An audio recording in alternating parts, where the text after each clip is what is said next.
merci en particulier à l'Union Pirate qui nous fait le plaisir d'organiser et d'accueillir cet événement.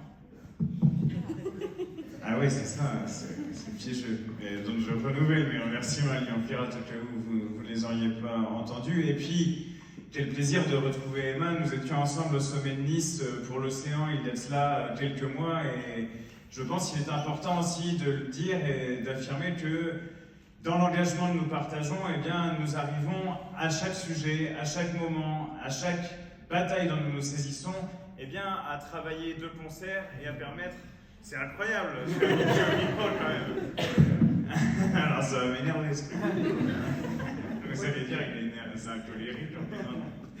Bref. Donc on arrive, je veux dire, à porter le combat de façon organisée. Et ça me semble important et c'est pour ça que c'est un beau symbole, effectivement, que nous soyons syndicats, associations, forces politiques, eurodéputés, députés nationales, présents ensemble pour porter ça. Alors, merci donc à l'Union Pirate, merci à toi Emma, merci à la FPS et à Cécile de porter nos couleurs si fortement. Je voulais vous dire quelque chose qui me traverse l'esprit depuis un moment. Il me semble que depuis quelques années, on a profondément changé d'ambiance. On a changé d'ambiance dans des proportions qui sont, me semble-t-il, tout à fait colossales. Lorsqu'on est militant syndical, lorsqu'on est militant associatif, lorsqu'on est militant de gauche tout simplement, on nous renvoie presque de façon systématique ces derniers temps le fait que nous serions obsédés par l'extrême droite, obsédés par Donald Trump, obsédés par la menace fasciste. Mais en réalité, si nous le sommes, c'est parce que nous sommes attentifs à la fois à l'histoire, à ses développements par le passé, et à ce qui se déploie devant nous, à l'instant même où nous parlons. Et lorsque, il y a une quinzaine d'années, j'étais moi-même lycéen, puis étudiant, la pente naturelle de n'importe qui engagé dans la gauche syndicale, associative ou politique, et ce qui d'ailleurs faisait consensus largement dans les médias, c'était le soutien au peuple palestinien, à ses droits fondamentaux, au droit international et au droit international reconnu par l'Organisation des Nations Unies. C'était l'évidence partagée. Et je ne dis pas, parce que je suis tout à fait d'accord avec le constat posé par Nolwenn, je ne dis pas que cette évidence a disparu dans le pays lui-même. Mais l'ambiance du débat public, l'ambiance médiatique autour de ces questions, l'ambiance à la fois instaurée dans les médias de masse et par les pouvoirs publics est une ambiance absolument délétère. Et c'est pour cela que je suis tout à fait d'accord également avec cette idée selon laquelle... Je vais virer les complotistes avec cette histoire. Et c'est pour ça que je suis tout à fait d'accord avec cette idée selon laquelle ce qui se joue à Gaza, c'est la défense de vies humaines très concrètes, c'est la défense d'une culture, ça a été dit, c'est la défense du droit international, mais ce n'est pas que cela. C'est y compris, et d'une certaine façon partout, la bataille généralisée contre l'extrême droite dont le projet il a été formulé comme tel par un conseiller de Donald Trump qui s'appelle Steve Bannon, dont le projet est de revenir, disait-il, sur tous les acquis de la Révolution française, ce qui veut dire revenir sur le principe d'égalité humaine lui-même. Et c'est bien de cela dont nous sommes toutes et tous profondément choqués.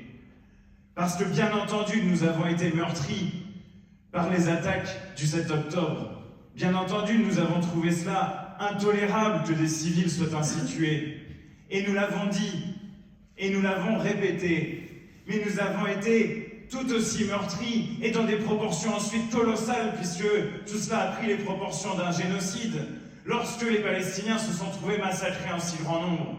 Et pour dire cela, et pour uniquement dire cela, nous avons été traînés dans la boue, traités d'antisémites, ce qui est contraire à l'ensemble de nos engagements, à tout ce que nous portons dans notre vie.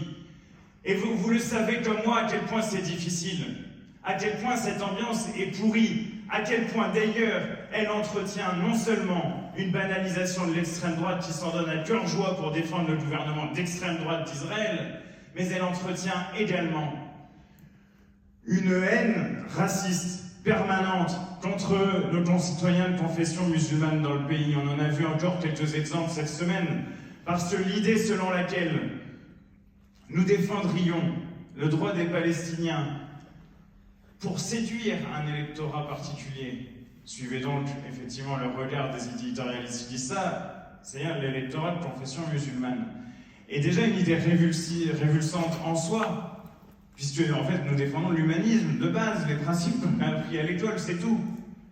Mais en plus, puisque l'on nous impute ces positions antisémites que nous n'avons jamais eues, nous avons toujours combattu toutes les formes du racisme, dont l'antisémitisme, eh bien c'est une supposition selon laquelle les musulmans de ce pays seraient par nature antisémites.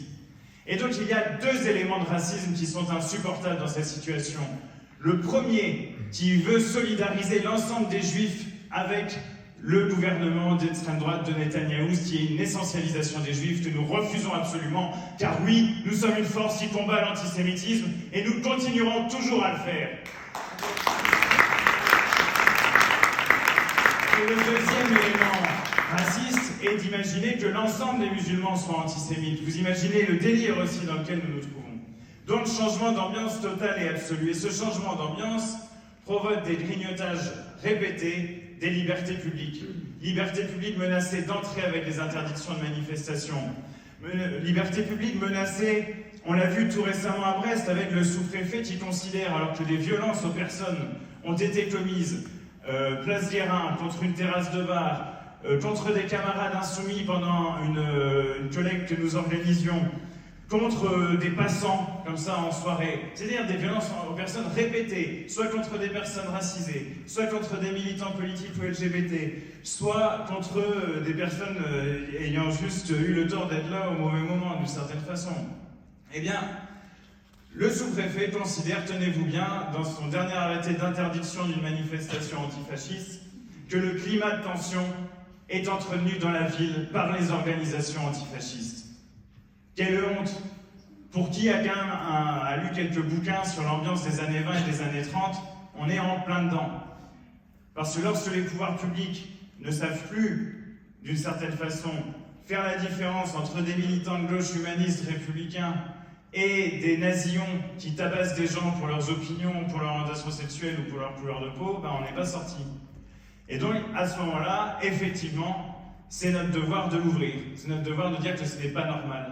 De la même façon, et j'en viens à ce point que je voulais aborder avec vous, qu'il est absolument insupportable que les libertés académiques soient mises en danger dans les proportions dans lesquelles elles sont mises en danger aujourd'hui par ce gouvernement et par cette ambiance générale.